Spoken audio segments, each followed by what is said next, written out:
Rahul Sharma is here with us to talk more about markets. Rahul, first of all, the resistance which we are facing around the 18,800 level and even 44,200, 44,000 on Bank Nifty. How do you read this resistance zone, and also what are your trading ideas right now? Yeah, so today was a good day for the Nifty to break out the previous all-time high. We've seen Bank Nifty particularly struggling, and now that we've seen a breakdown below the 20-day moving average, I think for the time being, considering the way some of the banking heavyweights are placed, it seems like it should be a ride downwards. Speaking of Bank Nifty, 43,500, 43,400 is where we see the banking index sliding to as an immediate target. And Nifty, I think once we break the 18,600 mark, which is where the maximum put writers are present, that is where Bank Nifty should also see a weakness extending. So as of now, it seems like Bank Nifty is the one to go for if you want to play the market on the downside. The best thing to do is look to buy the 43,500 put options for the next weekly expiry. The trading somewhere close to around 175 odd.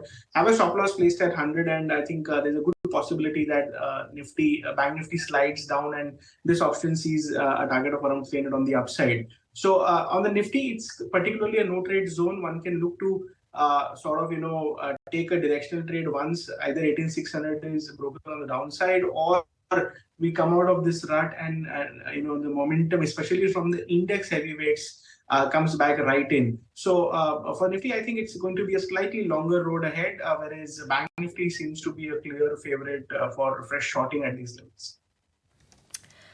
Right, Rahul, that's there. But in terms of the broader markets, that has still managed to be on the better side in terms of the performance coming in as well. Even when you look at today, the Nifty mid-cap, small-cap, still holding on to some bit of a gain over there as well.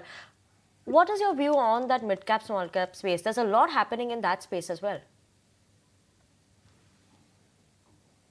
Yeah, so if you have made money on the mid and small cap space, if you simply see the mid and small cap indices, the RSIs are above 85, 86. Clearly, it's heavily overbought territory. And historically, whenever we've seen the daily RSIs climb to such highs after such a big directional move, we've seen cooling offs happening and significant cooling offs happening. So I think the best thing to do is maybe not short, but at least look to take money off the table, book profits in pockets where the rally has happened. So mid and small cap is clearly one sector where we've seen the technical targets being done for the current up move. Another sectors to watch out are for auto index, then you have reality index. There are a few of the sectoral indices where we feel are very overheated, and it's best to be not greedy at these levels. Whereas comparatively, I think PSE is one area where public sector enterprise stocks are one where there is still room on the upside. It is still having the decadal breakout that we spoke of, that we've spoken of multiple times on your show. So PSE as a space looks very good. Metals is another cyclical area where we feel metals should outperform going from here, and there is a good 15-20% upside to be had in the next couple of months in the metal space as well.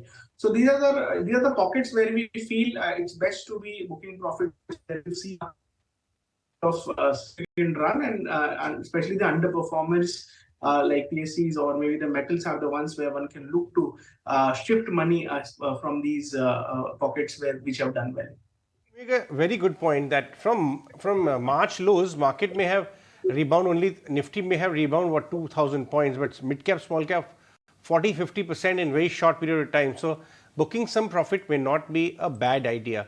How would you look at Reliance Industries? That stock has not participated a whole lot. In fact, last 2 days, early signs are sparked there. Can that one be a good space to be in if I want to book profits, but I don't want to be out of the market? Absolutely. So, you hit the nail on the head. Reliance is one of those Nifty 50 heavyweights, and it's actually one of the bigger stocks in the index, which has not participated in any way. So I think there is more upside to be had in Reliance Industries. Technically speaking, as just these are green shoots. Like you said, since last trading sessions, we've seen good buying interest happening, and this was backed by a rise in delivery quantity as well. So I I think 2750, 2700 odd is very much a likelihood in Reliance in the next 1 month or so. And structurally speaking, this is a good catch-up rally that one can expect in this heavyweight. So one can stay long in Reliance. We have initiated around 2500 long in Reliance for our clients. One can still look to add at these levels as well. The stop loss can be placed at 2450 odd, so now around 100-point risk on the downside. But considering the way the stock has underperformed, I think just the catch up can mean Nifty maybe not cracking in a big way. Stock going towards 2700, and once probably a new rally starts, we could very well see 3000 mark towards the end of the year as well. So I think not only from a short-term trading perspective, but also from a 6-month perspective, one can lose. Pretty much bullish technically as well as fundamentally on the same. Right. Rahul, one more thing I want to understand and just know in terms of if you could give us and shed some more light in terms of what is happening in the pharma space. Overall, we have seen that buzz increasing a lot. First, it was just in terms of some of the healthcare names. Now, today we're seeing in terms of hospitals as well. What is your view on this? Any specific name that you would pick out from this sector as well then? Yeah, so pharma has been quite a sort of revival of sorts in the last 3 to 4 months or so, and it has not really taken a pause in any way. I think there is more upside to be had in terms of the pharma index. 13500 is where we see the index at. So another 3-4% up move is very much possible in the very short term. And structurally, we feel that this is one of those areas of the market, especially when the broader market will find it dicey. This is one of relatively a safer haven to be had. Now, in terms of stocks which can be sort of looked upon on the long side, Sun Pharma is something that we particularly like. Now, stock again a heavyweight, not performed at the cusp of a big reversal. It is consolidating around the 1000 mark since last 5-6 odd trading sessions. We feel that there is a good risk reward to be had in Sun. So if you have like a 1 month perspective, I think this is one stock which can be played on the long side. There is a very high possibility of a new all-time high being tested in Sun Pharma. Can be bought in delivery, maybe have a stop loss placed around 940 odd. And I think this is one of those blue-eyed boys of the yesteryears, which can come back to limelight, especially in the pharma space.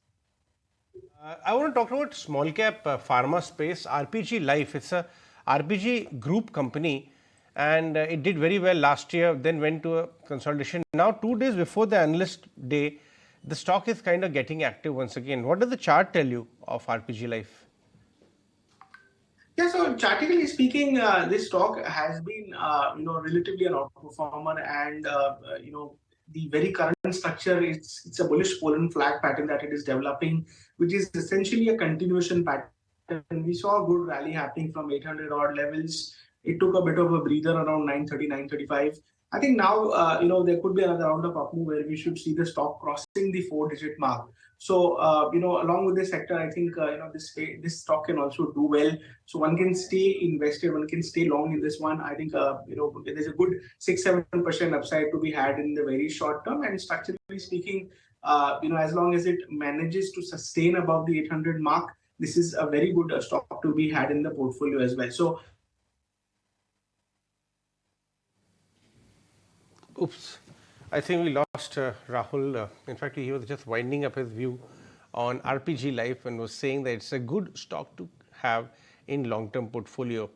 Remember, the stock did very well after the results came out just a while back, solid numbers, and now RPG Life is doing a RPG Day, where CAT, all the companies, KEC International, all of them will be presenting what's happening in the company and outlook, and RPG Life would also be there. That's what we have gathered from the exchange announcement, and the stock is active. But